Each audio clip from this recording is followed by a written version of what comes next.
Ramai sebutan Nasdrun atau Nasdem Kadrun di media sosial yang dikaitkan dengan Partai Nasdem. Sebutan itu muncul pasca Nasdem mendeklarasikan Anies Baswedan sebagai calon presiden di pemilu 2024. Selain itu ada sejumlah kader Nasdem yang memilih hengkang setelah deklarasi Anies sebagai capres Nasdem. Bagaimana Partai Nasdem dan Anies Baswedan melawan stigma politik identitas pada pemilu mendatang? Untuk membahasnya lebih dalam kita sudah terhubung melalui sambungan Zoom dengan Wasekjen Partai Nasdem Hermawi Taslim. Selamat sore. Bang Taslim. Sore Mas Adi. Dan Direktur Eksekutif Parameter Politik Indonesia Adi Praitno. Selamat sore Mas Adi. Selamat sore Rifana, selamat sore Bang Hermawi Taslim. Sore. Oke, Bang Taslim, setelah partai Anda mendeklarasikan Anies Baswedan sebagai calon presiden, muncul sebutan Nasdrun atau Nasdem Kadrun. Bagaimana respon partai Anda disebut Nasdrun, Bang Taslim? Ya, respon kita biasa-biasa saja. Itu kan hanya ya jumlah orangnya juga tidak banyak dan mungkin mereka banyak di medsos. Nanti kita akan lihat siapa yang sesungguhnya nasionalisme, siapa yang sesungguhnya kebangsaan, siapa yang sesungguhnya pro masa depan yang lebih baik. Kami tidak mau melawan stigma-stigma itu, tapi kami ingin melawan dengan perbuatan nyata.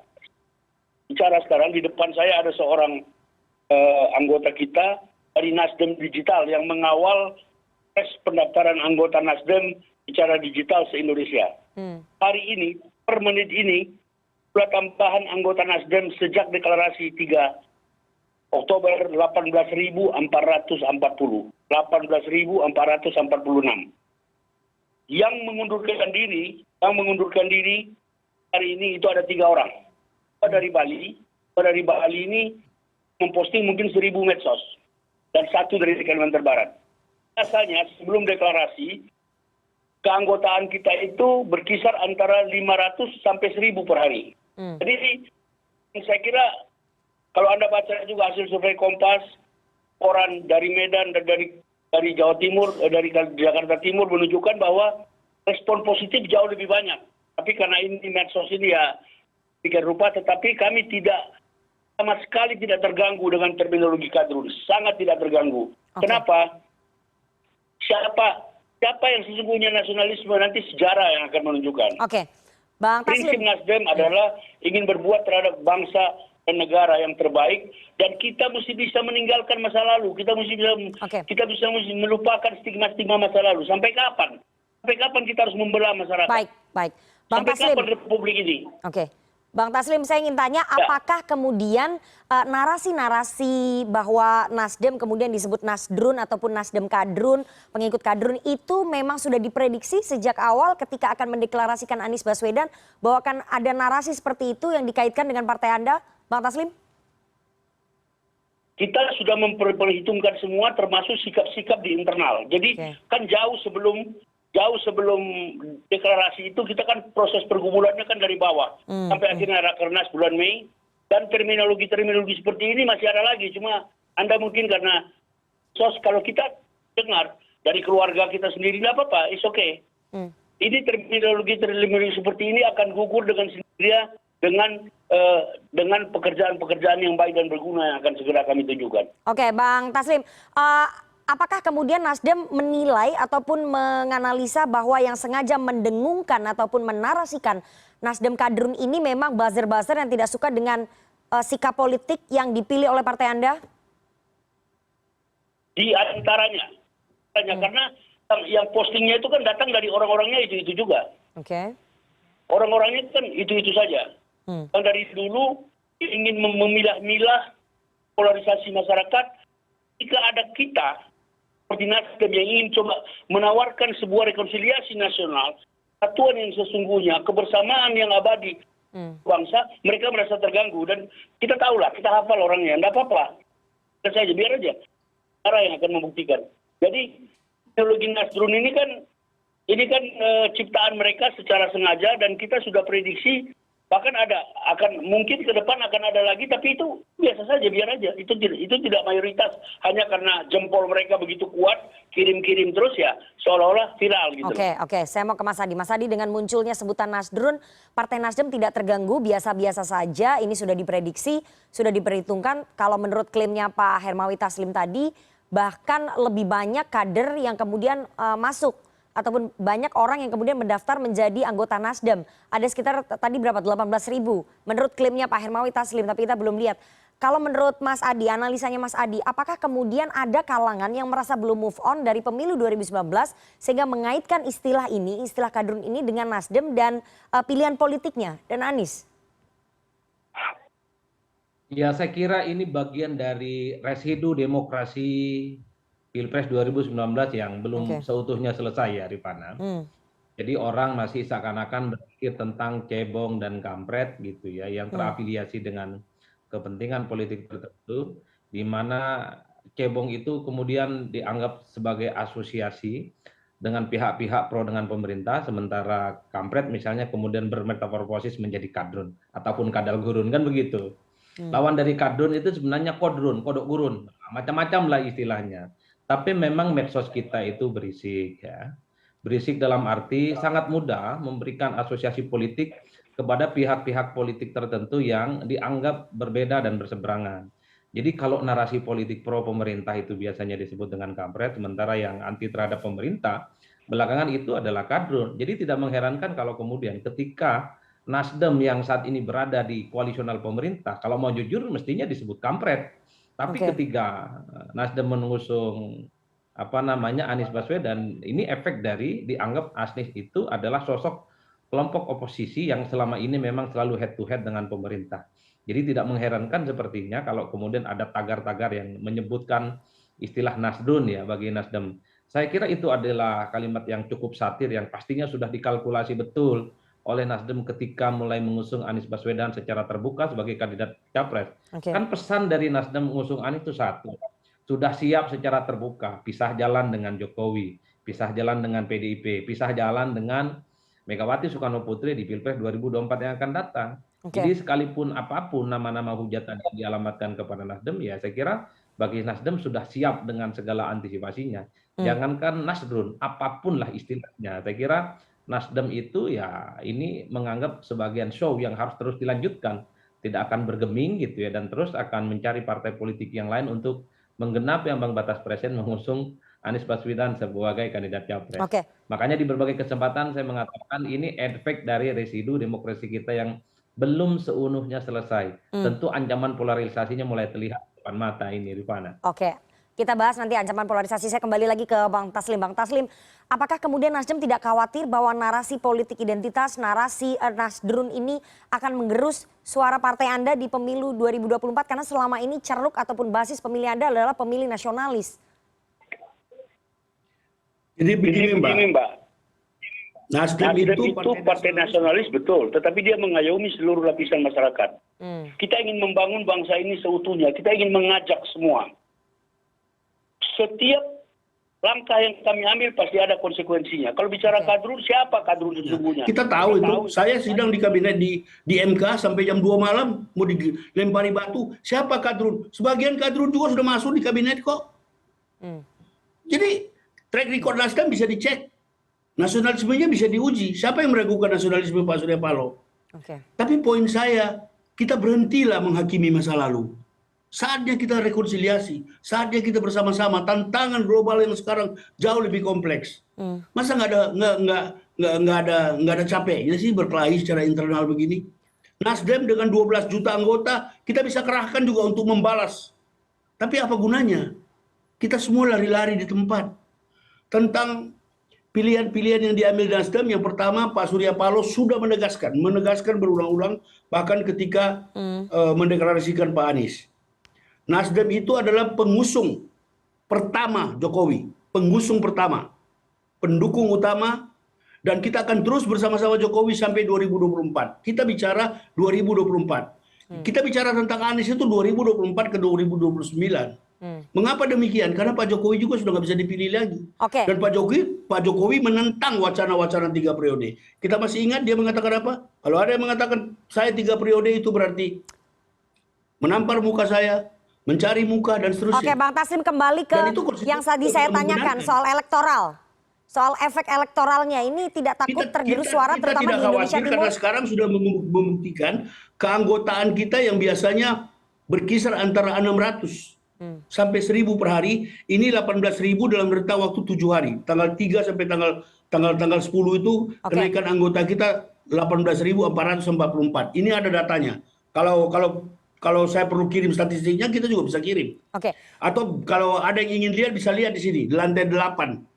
Baik, itu kan dari banyaknya masyarakat yang mendaftar ya sebagai kader. Tapi Mas Adi, saya ingin tanya ya, seberapa signifikan sebetulnya narasi Nasdrun ini ataupun narasi politik identitas dapat berpengaruh pada elektoral Nasdem? Karena kita tahu Nasdem itu sebelumnya banyak kursinya dari luar Indonesia Barat ya, jadi lebih banyak di Indonesia Timur. Tapi dengan adanya dukungan terhadap Anies Baswedan, apakah kemudian akan berpengaruh pada elektoral Nasdem terutama di Indonesia Timur?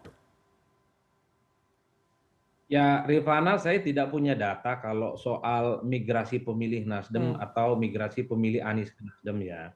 Memang secara spekulatif selalu ada yang mengatakan ketika Nasdem mengusung Anies seakan-akan suara di Indonesia bagian timur atau di tengah komunitas yang dianggap relatif minority itu akan berkurang. Tapi kan basis argumen datanya belum ada sejauh ini. Tapi kan kita juga tidak bisa menutup mata bahwa ini adalah masa transisi sebenarnya bagi Nasdem.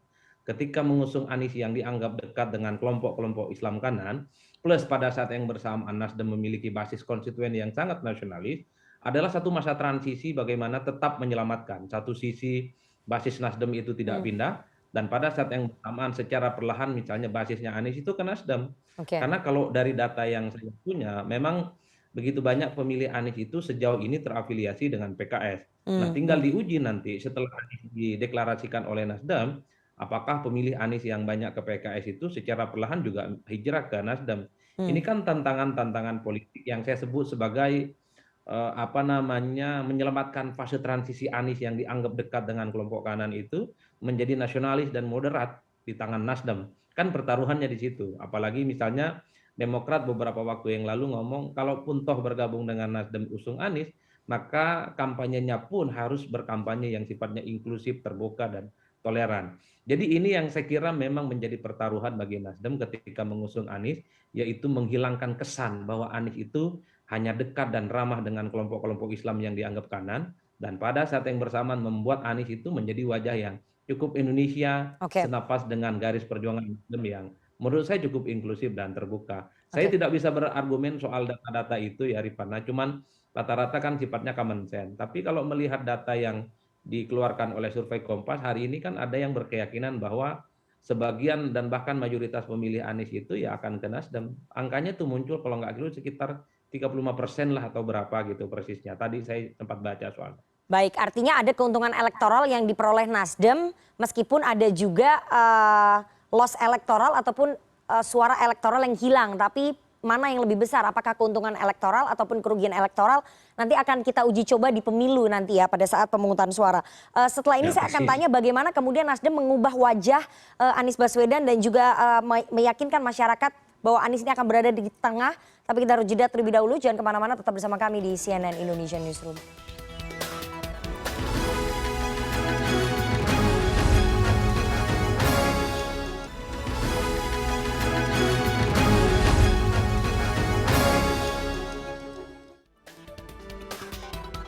Terima kasih Anda masih menyaksikan CNN Indonesia Newsroom dan kita akan lanjutkan perbincangan kita dengan para narasumber. Ada Wasekjen Partai Nasdem Hermawi Taslim dan juga Direktur Eksekutif Parameter Politik Indonesia Adi Praitno. Saya mau ke Bang Taslim lagi. Bang Taslim, ada beberapa kader Nasdem yang resign. Tadi Anda katakan ada sekitar 3 ya yang keluar karena merasa ada unsur ataupun khawatir dengan terjadinya politik identitas pada pemilu 2024. Bagaimana kemudian Nasdem mengantisipasi ke depannya kalau banyak juga kader yang keluar? Ya, jadi begini. Yang pertama, ketika menentukan calon itu kita tidak beli kucing dalam karung. Jadi sejak tahun lalu yang namanya Anies Baswedan, Ganjar Pranowo dan Andika Perkasa, sebelum masuk di arena Rakernas, itu kita menggali semua informasi tentang mereka, siapa nenek moyang mereka dan seterusnya. Lalu beberapa nama itu beredar juga rupanya di daerah sampai akhirnya mengerucut menjadi 3. Kalau kami sampai kepada keputusan menetapkan Anies sebagai cawapres, karena kita tahu semua dari ujung kepala sampai ujung kuku kita tahu siapa kakeknya, siapa mamanya, siapa ibunya dan segala macam. Dan kita punya keyakinan kita punya keyakinan bahwa seorang Anies ini sesungguhnya dia seorang nasionalis. Antisipasinya supaya kader itu tidak keluar bagaimana? Kalau kader yang sudah keluar, mereka kan punya pilihan. Mereka tetap punya pilihan, kita hargai, kita sudah jelaskan, tetapi banyak yang tidak mengerti. Misalnya kemarin masih ada yang ngomong soal Ahoker segala macam. Jadi kalau nggak bisa move on ya selamat tinggal, karena bangsa ini jalan terus. Nah yang ketiga, sampai kapan kita harus begini? Apapun julukan yang kita berikan, dia adalah seorang anak bangsa. Siapapun yang kita beri cap stigma apapun di Republik ini, dia seorang anak kandung Republik ini. Nah saatnya orang yang agak terpinggir-pinggir kita tarik ke tengah. Kalau tiap hari kita bicara orang kadrun, orang-orang baik kita kadrun-kadrunkan, lama-lama dia jadi kadrun betul. Kalau tiap hari kita cebong-cebongkan orang-orang yang sebenarnya kritis dan seterusnya, lama-lama dia jadi cebong betul. Jadi kalau Nasdem itu clear ya. Clear Nasdem, kita ingin membawa semua orang ke tengah, berpartisipasi secara maksimal untuk ambil bagian dalam pembangunan bangsa menghadapi globalisasi yang akan datang. Jadi kita sama sekali kita sudah punya semua langkah-langkah antisipatif, termasuk terhadap kawan-kawan. Kemarin saya bicara lama 1 jam lebih Zoom sama salah seorang yang keluar itu. Ternyata kekhawatirannya juga setelah kita cek, kekhawatirannya tidak beralasan, cuman kata orang. Mbak, saya mau kasih tahu satu ya, saya termasuk orang yang diminta untuk membaca sejumlah dokumen tentang Anies. Apa yang saya temukan? Ini sama sekali bukan politik identitas, sama sekali bukan soal sara segala macam. Kalau kekhawatiran, saya menemukan diantaranya adalah di zaman Anies ini, gereja paling banyak diberi izin sejak Republik ini berdiri. Di antara seluruh gubernur, di zaman Anies lah pembangunan gereja paling banyak izinnya. Ini saya ngomong sebagai warga negara Indonesia. Boleh dicek. Kalau CNN punya data lain, boleh kita uji data. Ya, ada 33 izin gereja yang dikeluarkan oleh Gubernur DKI Jakarta. Sementara untuk izin masjid hanya 19. Kita sudah dapat datanya itu, Bang Taslim. Iya, yang kedua, apa kebijakan Anies yang merugikan kelompok-kelompok tertentu? Apa kebijakan Anies yang menguntungkan kelompok-kelompok tertentu? Nggak ada, dia berjalan sebagai seorang kepala daerah yang profesional. Jadi kalau kita tidak maju, kita tidak move on, bangsa ini akan lari-lari di tempat, berkeringat, seolah-olah kita mungkin secara pribadi kita sehat, tapi kita tidak akan mengambil kesempatan, kita akan tidak mengambil kesempatan yang baik ke depan. Kita harus tetap maju dan Nasdem siap mengambil resiko itu. Bang Taslim, tapi ini PR terbesarnya Nasdem dan Anies sekali lagi adalah keluar dari stigma politik identitas itu. Stigma kadrunisasi tadi. Bagaimana kemudian Nasdem menggeret Anies supaya ke tengah dan tidak terstigma politik identitas? Karena itu sudah terlanjur stigmanya melekat, Bang. Yang pertama kita akan terus-menerus mengawal dan mendorong Anies bahwa dia tidak dibawa kendali kelompok-kelompok yang tidak Pancasilais. Kita terus-menerus akan membawa dia ke tengah dan nanti kita akan sama-sama melihat bagaimana kampanye yang elegan, kampanye yang berbangsa dan seterusnya. Itu tantangan kita benar dan itu kita sudah siapkan. Dan kita juga tegaskan seperti yang dikatakan oleh Partai Demokrat kemarin bahwa ini ujian terakhir bagi Anies. Kalau menurut kami dia sudah lolos sebagai Gubernur DKI, ujian terakhir bagi Anies untuk menjadi pemimpin nasional. Kita ingin memastikan bahwa Anies tidak dibawa kendali dan atau dibawa kelompok-kelompok tertentu. Beliau akan berdiri di tengah, di atas semua basis-basis pluralisme Republik ini. Mas Adi, menjawab tadi apa yang disampaikan oleh Bang Taslim ya, bahwa Partai Nasdem akan berupaya untuk menggeret Anies ke tengah, memastikan bahwa Anies tidak dibawa kendali kelompok-kelompok tertentu, terutama kelompok-kelompok kanan. Apakah kemudian itu akan mudah melepaskan stigma politik identitas itu dari seorang Anies Baswedan? Saya kira butuh proses yang relatif agak panjang ya, karena mengubah ataupun mempermak sekaligus wajah Anies yang dinilai dekat dengan kelompok kanan itu bukan perkara gampang.